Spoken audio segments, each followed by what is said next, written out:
इतिहासाच्या पानांवरून नजर हटवली तर समोर उभा राहतो मंगळवेढ्याचा राकट आणि सुंदर भूगोल।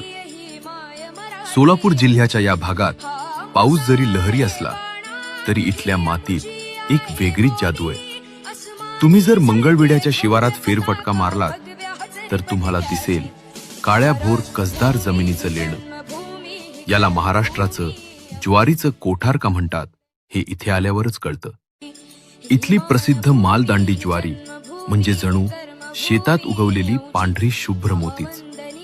भाकरीला जी चव या मातीत आहे ती जगात कुठेच नाही। या दुष्काळी भागाची तहान भागवतात त्या म्हणजे भीमा आणि माण नद्या। या नद्यांच्या काठानेच इथलं जनजीवन फुललंय। कधी कडक ऊन तर कधी सुसाट वारा। इथल्या हवामानानेच इथल्या माणसांना काटक आणि कणखर बनवलंय। मंगळवेढा म्हणजे केवळ दगडधोंड्यांचा प्रदेश नाही तर निसर्गाशी संघर्ष करून बहरलेल्या शेतीची आणि कष्टकरी माणसांची ही भूमी आहे। ही भौगोलिक सफर तुम्हाला कशी वाटली हे मंगळवेढा प्राईमच्या कमेंट बॉक्समध्ये नक्की सांगा।